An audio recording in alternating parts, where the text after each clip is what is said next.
Hello Dragon Wisps, welcome to today's video. Today I'm going to be doing a bit of a ramble. I haven't done one in a while, apart from my monthly updates on the channel. So I guess I'm just gonna ramble. Alright, let's see. What topic am I going to go with today? You know what? Okay. Today I'm going to do another one of my D&D rambles. As many of you know, there are always new stories available. When you play, you've got more. I think what I'm going to do is give the basic summary, I guess, of the Stormreach game that I had run. Now, for those of you that don't know, Stormreach is the name of the harbor city that is realistically the hub for Dungeons & Dragons Online, which is really the only similarity I had. I just needed a name, so I chose Stormreach. I built Stormreach up from the ground up, first primarily as a small neighborhood around where the players, well actually at the time just one player, was operating. And the way the whole thing started off is he was a cleric who was performing a mercenary job for a local guild, and all it implied was finding somebody and bringing them in for questioning. The guild ended up giving him a property.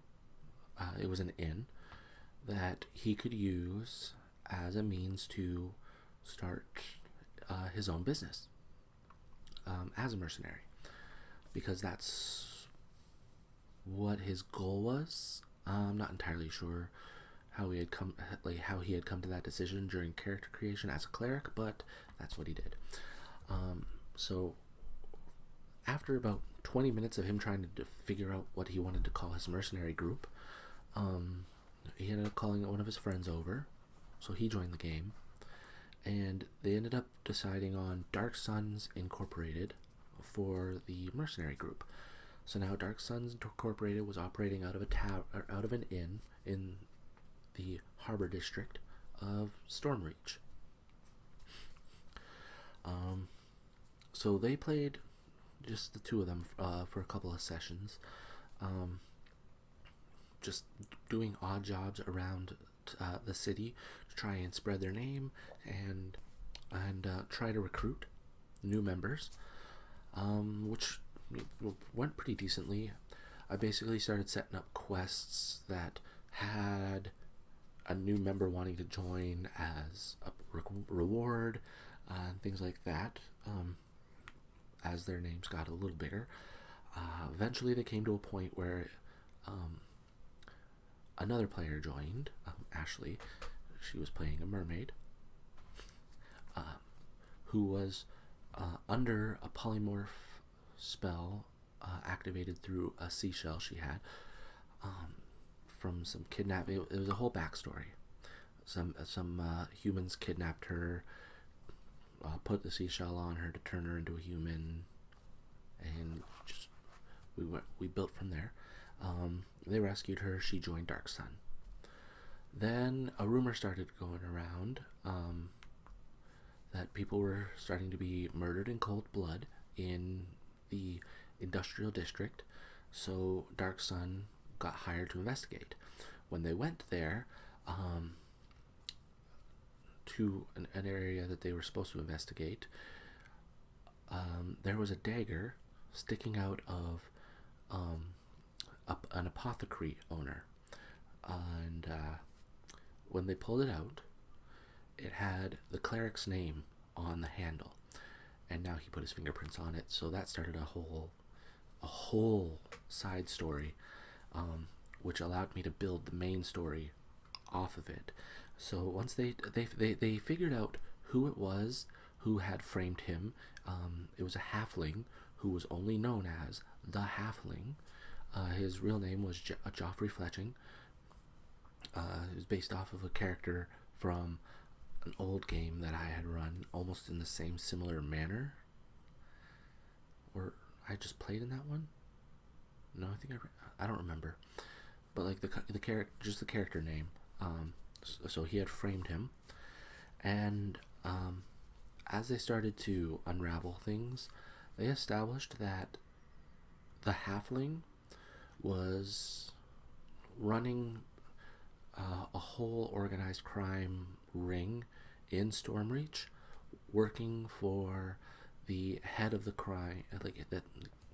Well, I guess crime boss across the water in Guadalajara. So we had a few more people join, including a sorcerer who, in the first 5 minutes of his time playing, stole a bag of gold from the party leader. And then when he ran away, he tripped into an open grave. It was almost poetic. And party leader walks over, give me my money back. And he had a fireball ready. He's like, you realize I own you now. So that's how he joined. Let's see. So then we had a couple of other people join, including a halfling assassin whose brother was the cleric player's new character, because he wanted to run two. So that's how he got introduced to the party. And then there was I think he was a warlock or something.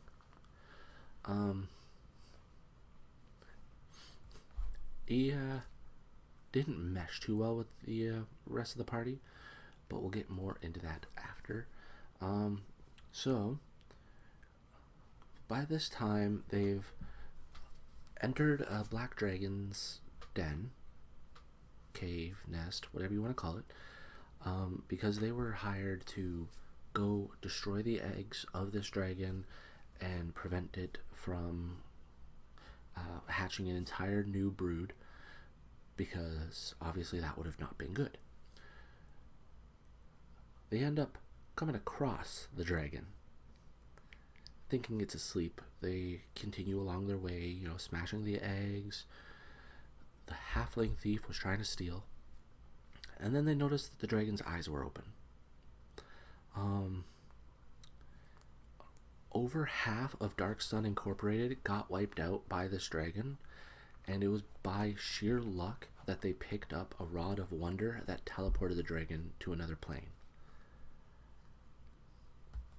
And then they asked how much experience they got for that.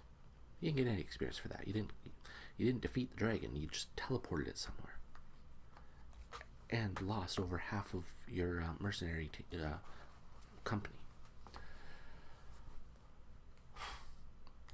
So then they ended up parting ways.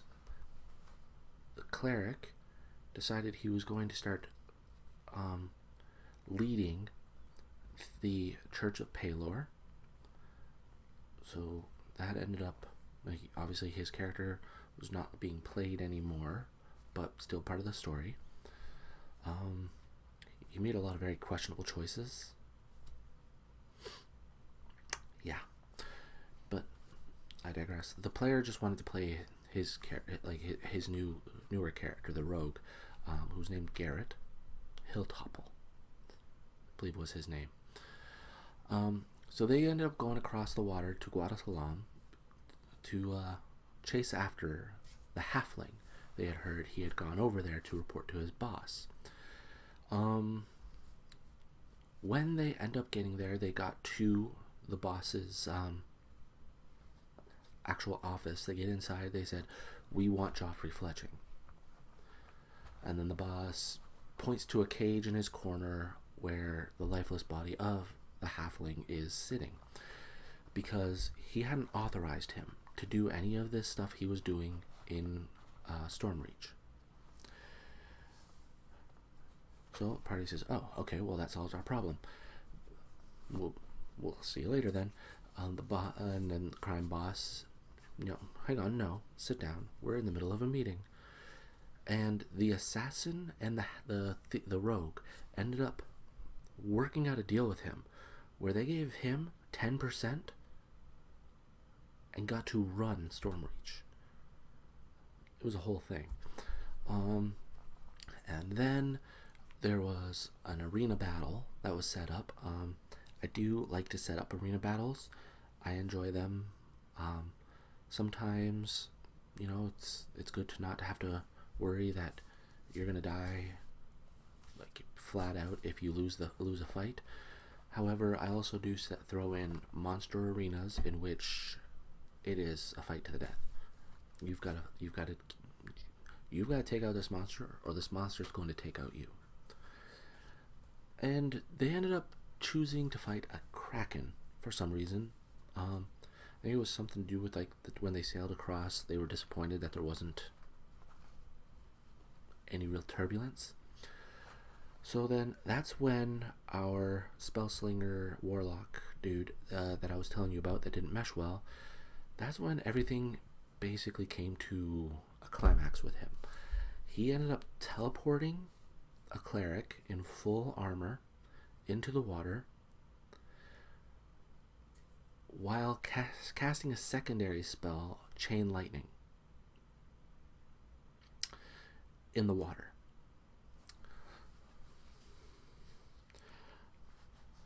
So I think it was the sorcerer ended up getting everybody out of there, and it was like, no, hang on, no, we can't do this, because he was going to kill half of the party, and that wouldn't have been fun for anybody. So later on, the assassin had worked out a whole strategy on getting revenge. And then the player playing said magic user quit. Felt it was unfair that he was retaliated against. So I said, well, if that's up to you. If you want to quit, you quit. You can't really get mad at him for wanting revenge for what you tried to do. But okay, so anyway, moving right along. So everybody ends up going back to Stormreach afterward, starts taking things over. Actually, the sorcerer, Quinn, and the mermaid, Ariel, ended up getting married because now they were in charge. They started putting, just pouring money into the city, turned it into a beautiful city. They had districts for everything. They had a whole academic district. They had a sorcery tower for everybody to learn magic. They had everything. We legitimately sat there for hours just coming up with the layout for the school, just everything. And it eventually got to a point, everybody was just about 20th level at this point. They had done everything there was for them to do, so they the game ended. The game ended on a good point. However, we threw a little twist on it. So everybody made new characters, and some of these characters were the children of Dark Sun Incorporated. So they had all just come of age, and they were going out to start making their way, earning their way as mercenaries themselves. That's actually a huge, fun story for another time. But that's that for Stormreach. I know I've gone on for a little while there, so I hope you guys didn't mind.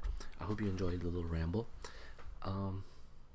Comment below other things you'd like me to just talk to you guys about, and I'll do my best. I definitely want to go over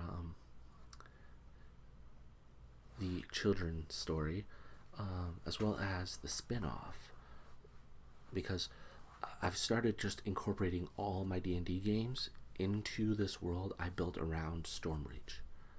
So I'm hoping that continues. There's even a whole arena campaign I've got set up. Alright, anyway, like I said, comment other things you'd like for me to talk about. I hope you see you next time. Right about now, you should be getting a subscribe button up here, latest video on the channel over here, video recommended for you directly by YouTube over here, and over here will be a playlist. Probably the D&D tutorials, if I'm going to be honest. So, again, thank you for joining me, and as always, have a peaceful day. Bye.